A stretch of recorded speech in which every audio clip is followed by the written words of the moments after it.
Organizing and editing family vacation photos is our topic today on Luminar Coffee Break. Now, this is going to be a little extended version because it's about theory and concepts on how to organize these vacation photos and get them to your family as soon as possible. And it begins now.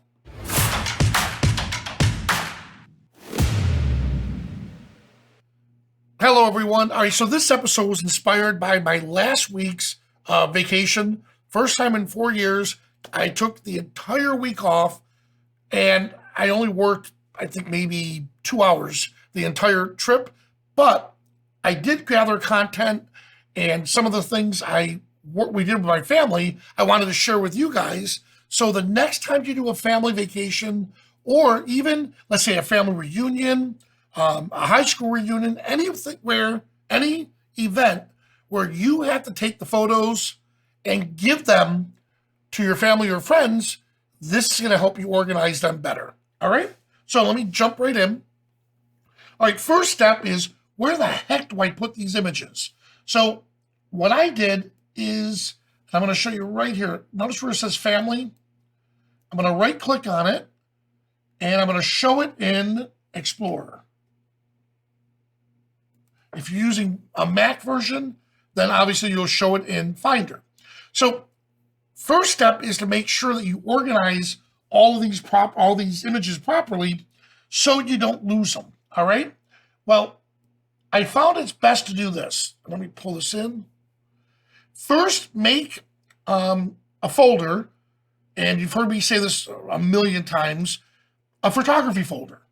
And in that photography folder is where you put all your photography. So now I know exactly where all of my images are. So if you notice right up here on my C drive, photography, and here it is. Now, obviously I'm using the C drive because I'm using a Mac or a laptop to show you. However, I have it on my D drive. My external drive is where I keep all my real photos. They're all real. I keep my main folder. For education-wise, I keep it on the C drive, but I use the same concept. Photography, here's family. Under family, there's subfolders. So here, because it's the first time I did it, it's just my family, Vanelli. If, let's say, Carl had me visit his family and we did a family trip with his family, I may put Carl Peterson or Peterson family, something here, just so I know which family this is related to. So here we are with Vanelli. And now in the subfolders, I like to have one folder underscore complete. Now I put underscore in front of it because it shoots it right to the top of the list. And then you could go by the date. So each of the days, notice I didn't shoot every single day. What I did do was a lot of cell phone photos. So these photos are really not, the date isn't that important because the image itself holds on to the date. But in this particular case here, I dumped all my cell phone photos into one area. And I'm going to show you why I did that in a moment. But now that they're in that one area, I know exactly where to edit them. All right? So that's how I went through and organized all of this. Now, what does that mean? Well, inside Luminar, I just created a folder, or I added a folder called Family. Once I did that, what you see is what you get. Everything in that subfolder will appear inside Luminar. So I don't have to keep adding to Luminar. All I need to do is take those images, put them in that folder. Once they're in the folder, then they'll appear here in the proper order inside Luminar Neo. All right? So that's how I have it set up to make sure I'm able to organize these and get it set. So two things I want to show you. One, let's just do a real quick edit. And then from there, where do we put these afterwards? I know I'm going to export them to the underscore complete folder, but that's on my machine. That's strictly on my computer. Well, now what I need to do is somehow get those to my relatives, and that's the second part of this. All right. All right. So here we are. What type of photo should we be taking? Everyone is sound asleep except my nephew Jacob.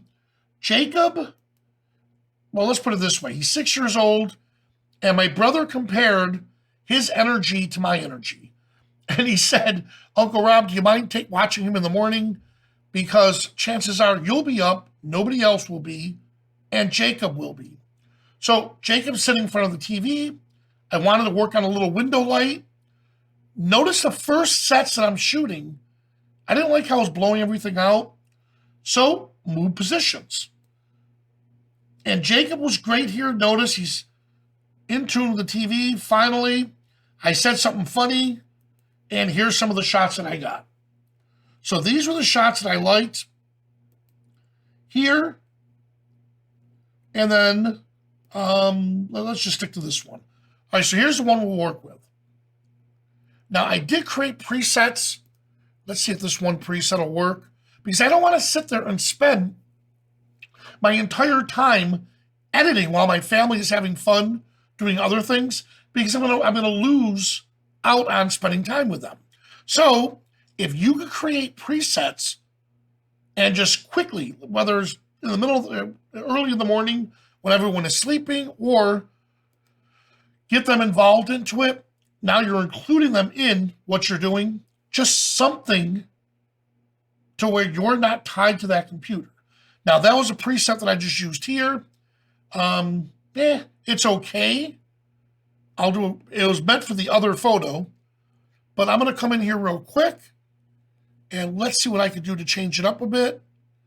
Oh, this looks good.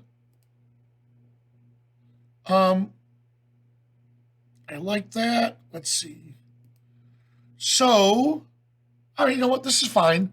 What I am going to do, though, is come over to Enhance AI and let it do its magic. All right, here we go. Much better. And it doesn't have to be perfect. I just want it to look good for them, because I can always go back and change it afterwards. Now, this image, I always looked at it. When I looked at it, I thought, you know what? Black and white will look great with it. So I'm going to convert it real quick. All right, there we go. Now comes a real quick time where I want to do just a quick crop to it. And in my mind, I'm visualizing this as a square. It'll look great on Instagram. And if I decide to print, let's say, a dozen of these, I could do a really cool collage with these squares. All right, we're here. That towel looks absolutely horrible. All right, so this looks good. I didn't do any of the portrait stuff with it yet. So let's drop in some portrait. Now fix that towel in a moment. So here's face relight. Let's pop a little bit in there. Of course, Jacob has incredible eyes. So let's remove some of the dark circles and enhance the eyes. There we go. You know what? His skin looks fine, but I am going to touch it up just a little bit because I'm going to make this into a preset. There we are. And his body and everything else is fine. And let's just say this is a preset. And this preset, well, we'll call it window light.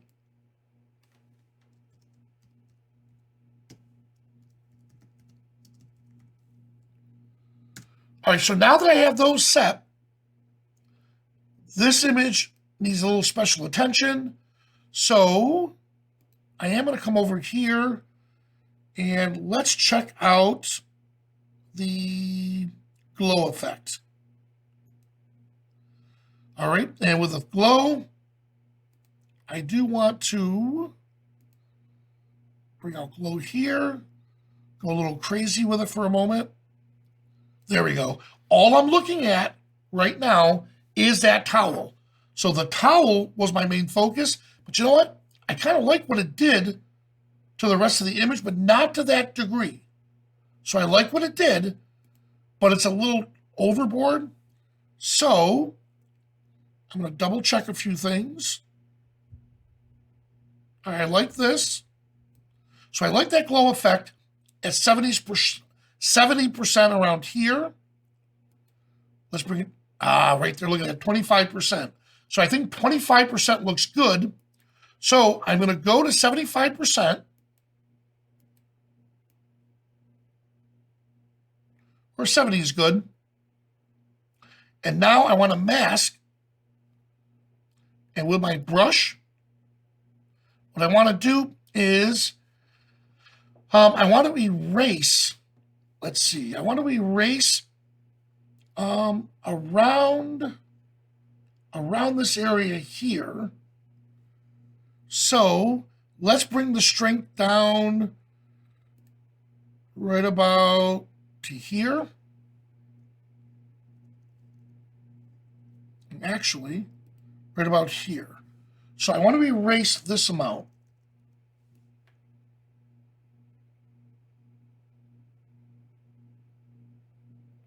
So I'm hoping to keep the rest of it. There we go. So I kept the amount on that towel where I wanted it. And actually I went a little over. So I'm going to paint back at 100% just on the towel.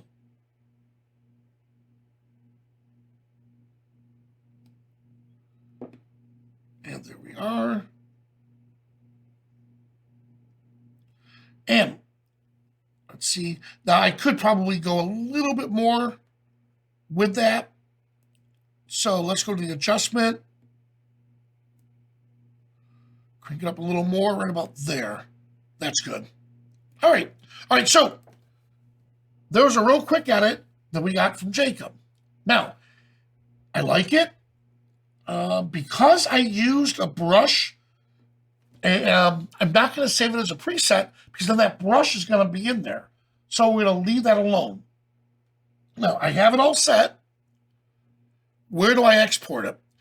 So, File, I'm going to go up to the export icon, browse my computer, and I want to put it in that underscore completed folder.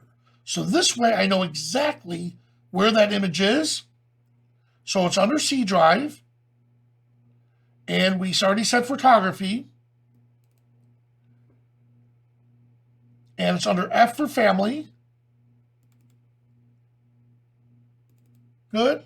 Choose the family. There it is, complete.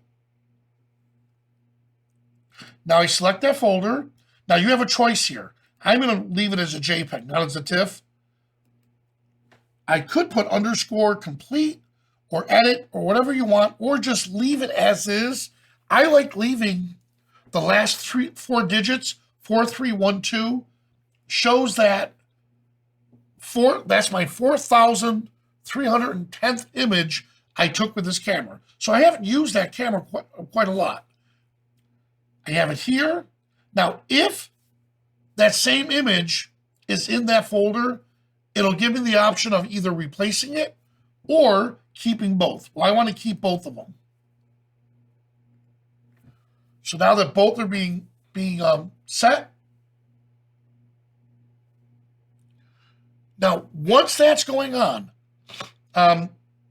just to save time, there we go. I want to show you where it's going to be located. So here we are under complete, and there it is. So there's that image of Jacob, and we have it set. Now, it's on my hard drive. Well, what do I do with it now? So in order for my family members to see this, I have to somehow get this out to the net or to the internet. Now, I'm going to use SlickPick. So SlickPick designed a website for me, and I'm going to put it onto the SlickPick website. There's a couple ways of doing it. One way is by using my cell phone. So let's see if I have it here. One moment. And yes, I do. So there we go. All right. So right now you should be seeing This is my cell phone right here. All right. So what I want to do is I want to get that image up to the web so I can either look at it on my cell phone, or share it with my family and so on. Now, on my cell phone, what's really cool, I'm going to open up this album. And once I open up the album, notice that image isn't there yet. All right. Because I'm on my computer. That's where the image is right now. I need to get it to the web somehow. So what I'm going to do is we're going to bounce back to my hard drive. Now, if you don't have SlickPick, don't worry about it because you could use Google Drive, Dropbox. There's so many other tools you could use. The concept is for you to put them somewhere so people can see it. Now, what I'm going to do is this. If I can remember where I put it, vanelli.click. I made a short link. Yep, Myrtle Beach. So look at that long gallery listing. So use Bitly or something to shrink it down so you'll remember it. So here I am with the photo albums. What you saw on my phone is going to be the same as this right here, which it is. Well, now what I want to do is add an image. So once I click add, it's going to have me either drag and drop or select from my computer, which I'm going to select it.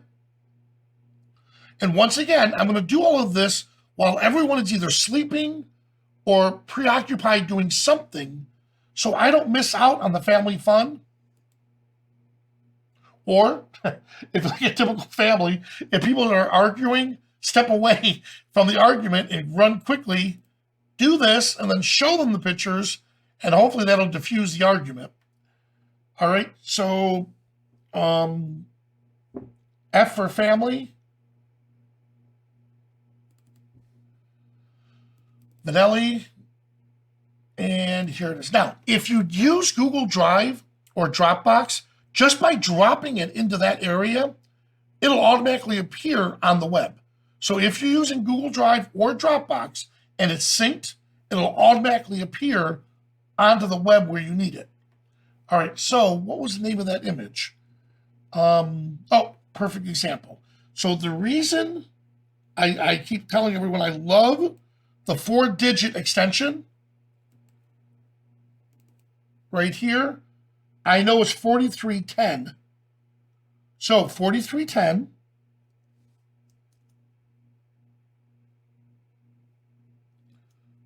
Here we go.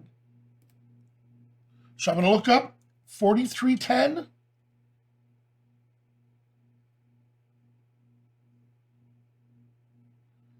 Um, 43.7, here we are, 4310, open. I can rename it, do whatever I want with it from here, and continue. All right, so now that it's up on the web, let me get back to my family. Here we go, refresh it. And boom, there it is. So now that it's on the web, so my family can see it. If I come over here to my cell phone, which is right here, and let me go back for a moment. I'm not quite sure how to hit refresh on that. Oh, here we go, Myrtle Beach. And there it is on my cell phone. So now it's on my cell phone. So I have it all set now. The majority of my images, like I mentioned, were cell phone photos. So I took several cell phone shots only because I had my camera with me and I didn't want to mess with it in the pool. So I didn't want to take, my expensive camera, bring it into the pool and start taking photos. So I just had my cell phone with me and it's there. All right. So that's how we quickly organize our images on our computer. Then from there, create a bunch of presets. So this way you're not spending a lot of time editing your images while you're having fun with your family. upload them to whether it's Dropbox, Google Drive. In my case, I use SlickPick because I was able to upload to a photo gallery. Now, my family and friends, I send them the link. They have it on their phones or on their computers, so you don't have to get at the end of the trip. Uncle Rob, where are the pictures? You took some great shots. I wanted this one, and this one. Can you print them for me? If you put them up on the web like that or somewhere, now they have access to it, they can print them. My sister loves this because she's in charge of creating the yearly calendar that we give out. She gives out to everyone at Christmas. These would be great photos she could use for that. All right. So, Carl, let's open it up for discussion. Okay, our first one is going to come from Dawn. Go ahead, Dawn, please. Let me pull Don up a moment. All right, Don, fire away. The 4-digit naming convention that you're employing, that you just referred to, is that happening in camera, I assume? Okay, thank you. No. So, as we all know, Luminar has some amazing features. One feature it doesn't have that's killing me is the ability to rename your photos. So what I do is I bring them into that directory that I showed you. Then, yes, I use, because Mac users are lucky. You have it built right in. You can batch rename. Us poor Windows users can't. So you use a third-party software or plugin that could rename your photos for you. And in my case, I used Adobe Bridge because it's free. I renamed it to the Vanelli Reunion and left the 4-digit number at the end. Now my cell phone photos, nope, whatever it's named on my cell phone, unfortunately, that's what I upload. All right? Okay. Thank you. You bet. Next, Carl. Bobby, you're up next. Yes, I just want to clarify. Just 1 second, Carl. Yeah, I'm trying to get their name for. There we go. All right, Bobby. One question I want to clarify, that you're using you have your computer with you on your family vacation, because yes. This sort of warps into my question. I'll be hopefully traveling soon, and my travel computer will be a new iPad Air with an M1 chip that I just bought, which allows me to do. So I would like a whole session on how we do travel workflow. But I won't have a computer to do the editing. So I would assume that I would, if I want to edit, that I would use the mobile app, and that what I do. But here's the thing. My workflow is to, I've almost always traveled with an iPad. I transfer my photos daily or almost daily onto my iPad, so I can see if I'm making stupid mistakes, so Smart. I can correct things before the whole adventure is completed. And with the new iPad, I am able to transfer those photos, because I'm contingency planning, transfer them to an external disk, portable disk drive. Yep, that's perfect. But, so here's what you have to ask yourself. Who do you want to share those with that's time sensitive? If it's not time sensitive, enjoy the trip. Don't waste your time editing on your trip. You're there on the trip for taking photos. So you're going to Africa again, right? Hopefully, yes. Yeah. So don't waste your time editing on the trip because it's not time sensitive. Who do you have to give those images to right away? You see what I mean? So you're on that trip, have fun photographing everything, organize them so you don't lose them. When you get home, now take the time to edit your photos at home. Does that make sense? I sometimes share a few with my family, so they can share which is with great. me. And there are some, like, as you all know, Skylum is working on a mobile app. So I'll talk to you afterwards, Bobby, on if you haven't downloaded the mobile app yet. Let me double check to see if that's still open and if it's still available. But my suggestion would be, if you're dealing with time sensitive material, like in my case, yeah, my family and friends want to see this immediately. So I have no problem. I have my laptop with me. I spent maybe, I would say 30 minutes total editing images while I was on vacation. You know, because I taught my nephews how to do a couple, and I did a few. That was it. Because the moment I brought that computer out, I know I'm going to get people going, oh, he's working again. So I didn't want them to see that. So instead, you know, early in the morning, I took these shots. I put them up online for them. When they woke up, their parents saw these photos, and now they were all, well, what if I wake up early? Wake up early. If you wake up early, I'll take your photo. And so it was more like an incentive to get them going. By the way, the all right. person to whom I spoke when I ordered the iPad talked me into the iPad Air with the M1 chip, so Nice. I could edit when I was traveling. Yeah, But well, I you assume can. the other advantages. So I so wouldn't my- do a lot of editing, yeah, but once Skylum has a releases the iPad version or the Android version, oh my God. I mean, because that, just like all of us, keep in mind, I don't like putting up images that are not edited. You know, I take a cell phone photo. Let's not forget, those cell phones are doing a lot of HDR in the background. So my Galaxy S22 does HDR in the background automatically for me. So that's why the background looks beautiful, the subject looks beautiful. I don't need to do anything, but they're just snapshots. They're not, in my opinion, images that are going to, oh my God, these are images I'm going to have. These are images that are professional. They're images to show family vacation, fun, reference. Because I did take my camera down to the pool and I brought it right back up again because there was too many kids from different families, and you know there's too much of a chance of destroying your $7,000 gear. So the phone was a perfect one to do from that. All right. I may want to share with Carl because he's been asking for more of my travel photos. Yes, we all have. That's just Carl. Carl. All right. And speaking of Carl, who's next, Carl? Okay, we don't have any hands up. Yeah, let's right. go ahead and wrap. Yep. So let me do this.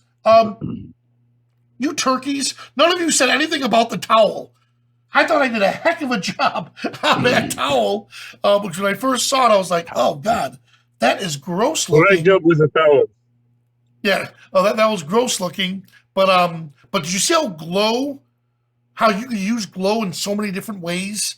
Not just to enhance, you know, the skin texture, or not texture, but the skin purity, or making the skin just look absolutely gorgeous. You could use it on white stuff like that just to bring it out even more. All right. Well, guys, stick around for the Ask Me Anything segment, and where you can ask any questions pertaining to photography, editing, what's new in the industry, and so on. For the rest of you, thanks so much for joining us, and we'll see you at the next coffee break.